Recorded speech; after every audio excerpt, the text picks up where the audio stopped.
Hello. I wanted to tell you a little story today about a struggle that I've had over the last several months.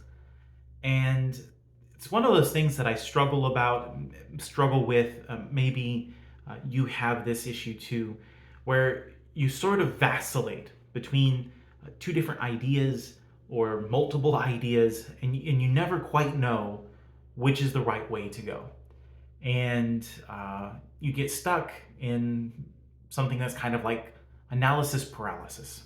And that indecision, that paralysis is, it's horrible. It's terrifying because it prevents you from doing what you know you need to do. It prevents you from getting down the road that you know you need to get down. And here's an example. This is what I want to talk about. I want to talk about Zettelkasten. Maybe you've heard of Zettelkasten in other videos on YouTube or on the internet. Maybe you've read a book about Zettelkasten. There are a few now that are actually pretty good that describe this technique. And it's sort of exploded on the internet over the last couple of years, even though the average person has no idea what it is. It's a very sub niche, but it is a niche that certain people that are interested in intellectual pursuits, that are interested in reading and understanding things, that are interested in creating things. Maybe they want to be a writer, maybe they want to be a teacher, maybe they want to be an innovator in some way. They want to better understand the world. They want to create a structure of some kind that helps them to understand the world. For various reasons, which I'm going to get into later in this video, people get drawn to Zettelkasten. So what is Zettelkasten? Well, Zettelkasten is a German word that basically means note box. A Zettel is a note, or a note that you might find, for example, on a note card or an index card. And Kasten, the second half of that word, just means box. So at its very core, the word describes a style of note-taking that's different from the commonplace book, from writing notes digitally in some sort of note-taking application, or sketching out, mind mapping. And there's all these different ways of writing notes, but this particular style of note-taking involves a box. So this is my box. I can show you here a box. It's empty because I've had a lot of cards out right now, and filling it with cards, and the cards have notes on them. And immediately, if you just know that about Zettelkasten and you know nothing else, you might already start to see possible benefits and downsides to the Zettelkasten note-taking method. Downsides? Well, it's not exactly mobile, right? The codex, right? The bound book, which you might get a notebook that's bound, like a moleskin notebook or some other brand of notebook. It allows you to take a whole lot of notes, and all the notes that you've taken in the recent days or weeks or months, and have them with you at all times, which is pretty practical, and you're able to write linearly through a notebook. But then the downside of the notebook and the upside of the Zettelkasten system, because it's not very mobile, it's not very practical to carry around a large box of all hundreds or thousands of note cards in it. The upside of the Zettelkasten system is that you're able to rearrange those notes in any way that makes sense to you. And you can't easily rearrange notes if you've taken them in a commonplace book or a notebook. So just comparing those two common note-taking systems, you can see that the advantages of the Zettelkasten system involve the way you're able to reconceptualize or recontextualize notes by arranging them in certain ways. And if you want to insert a note in between two notes that you've already taken, well, in a notebook, that's not very easy. You might have to put like a little star and then say, oh, go to page whatever, paragraph whatever, and then go to that other page and then write the note that belongs in between the previous two notes. That's kind of messy. It involves a lot of referencing backwards and forwards in your notebook, and you're not able to just see those notes together because you can't move them around in a notebook very well unless you want to cut them out and glue them onto other pages or something ridiculous. And with note cards, you can easily insert new notes in between old notes and arrange them and rearrange them to your heart's content. So, not knowing anything else about Zettelkasten and just knowing that it involves note cards with your notes on them in a box, you can instantly see the advantage of being able to manipulate those notes and the disadvantage of it being a system that is not very mobile. Now, let's put aside right now any note-taking system, Zettelkasten-esque or not, that is digital, right? Because if you try to introduce digital into the conversation, well, then you have to deal with a whole nother lot of variables. It's a big argument that people have had online and continue to have regarding digital versus analog, and I don't want to muddy things up right now with that discussion. So let's just talk about Zettelkasten, the Zettelkasten system. I was first introduced to Zettelkasten through a man named Sanke Arens. And he wrote a book called How to Take Smart Notes. And this was the first big splash in the world of personal knowledge management that involved the Zettelkasten. He basically introduced a new generation of people to the Zettelkasten system. I'm not saying that other people weren't talking about it before, and I'm not saying other people didn't talk about it after, but that was really the seminal book that introduced the world to the concept of the Zettelkasten method. And he showed the world that the Zettelkasten method was more than just a card catalog or a box full of notes.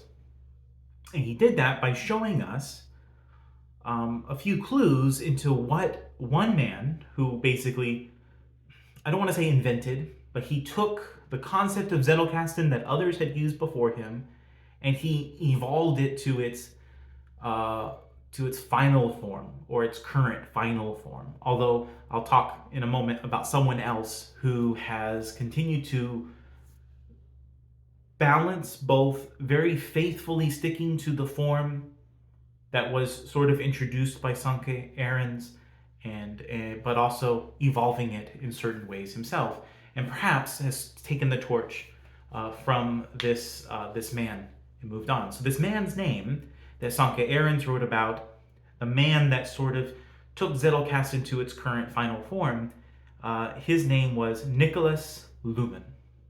Nikolaus Luhmann was a German sociologist. He was a prolific writer and scholar. He produced all kinds of books, hundreds of papers, and he attributed his prolific, output as a writer and scholar, and the complex and ingenious moves that he made intellectually in the field of sociology. He attributed all of that to his note-taking system, to the Zettelkasten. And so Luhmann used the notebox, the Zettelkasten system, in a very particular way to connect and reconceptualize bits of knowledge that he got from reading and from observing the world.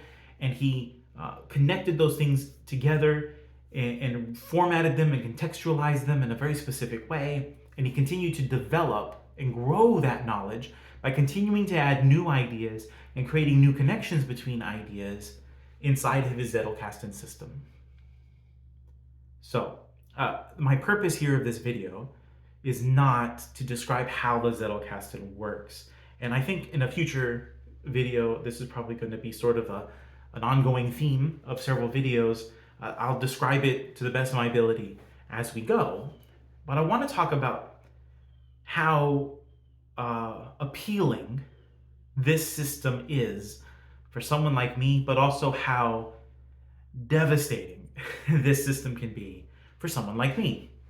And I want to back up and tell you a little story about myself, and then I'm going to tell you a little story about the Zettelkasten system and myself. When I was a kid, I was never able to finish a video game like Pokemon. right? So me and my brothers, we loved to play Pokemon. We had the original Game Boy, then we got the Game Boy Color, and we got the Game Boy Advanced, and every new generation of Pokemon games that came out, they come out in twos and threes, like sets like Leaf Green and Fire Red, for example, and we would always get at least one of those games, and we would try to play them to their end. And I think my brothers did play them to the end, or got pretty close to the end. I never got close to the end. I usually didn't get even halfway through the video game. Well, why? Well, because my brother pointed out about me, I get anxious about complexity. Complexity, things that are overly complex or overly messy, they bring me anxiety, right? And he says, he told me one day, he said, Jacob, you're the only person I've ever seen that can get stressed out by inanimate objects, right? This is a video game. When you turn it off, you can't even see anything that's happening in the video game. You turn off the Game Boy, and it's like it doesn't exist anymore, right? It's not something you have to see. Like if you have a messy room, every time you walk into the room, you have to see it. But this is a video game, right? But if things weren't just so, then I would get stressed out about them. And I would often restart the video game. So I didn't like the Pokemon that I had caught, or I didn't like what I had renamed them, or that I should have renamed them or shouldn't have renamed them. I didn't like that I hadn't caught them all in the correct order, or something strange, right? And then as a result of this strange thing, well, I would end up restarting the game, starting from scratch and trying to play the game correctly in some sort of orderly, organized fashion from the start. And so to this day, I enjoyed Pokemon greatly as a child, and I never made it through a game to the point where I just wouldn't even try to play Pokemon today. It's just frustrating because I know I'm not going to put in the time to get to the end. And even if I had that amount of time, I probably wouldn't be able to endure all the way to the end without restarting because something didn't feel right. Oh, I didn't quite get it right. And that tendency, when you're dealing with hundreds of, like here's a stack here, when you're dealing with hundreds of cards that have to be in some order, well, that is incredibly stressful for me. So as a result, I have tried the Zettelkasten system on multiple occasions, and then I constantly give up. I get very frustrated, and I rage quit. I rage quit like I'm playing a video game, and then weeks go by, months go by, and then I return. And I've done this for years, right? Why? Because I feel a need to organize the things that I read, the things that I think about in some kind of way. And I look at all the options and I come to the Zettelkasten option and I say, this is the best option for me. And then I start it, and then I get frustrated, I get stressed out, and I rage quit. And then I start again, weeks or months later, and I look at the whole field and I say, nope, this is the best one. I feel like I need this one. And then I rage quit, right?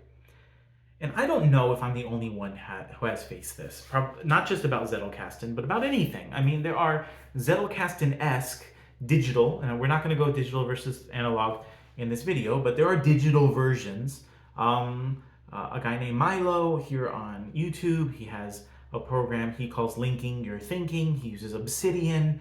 There are several other note-taking systems out there that you can use to create a system that has certain things in common with the original card-based Zettelkasten system. These are powerful techniques that are being used, and I've tried that, and it's the same thing. It gets overly complex. I can't keep it straight in my mind, and so I implode, and I move on, right? I delete the files. I say, this is stupid, I can't do it. I get upset, I get frustrated, and then I move on. But then I come back, right? And I have not returned to the digital version nearly as many times as I have returned to the analog version. Why?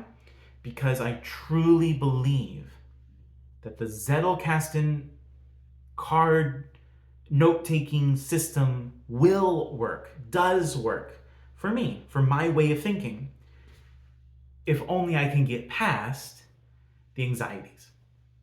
So I want to make a series of videos. This is the story, right, that I wanted to tell today.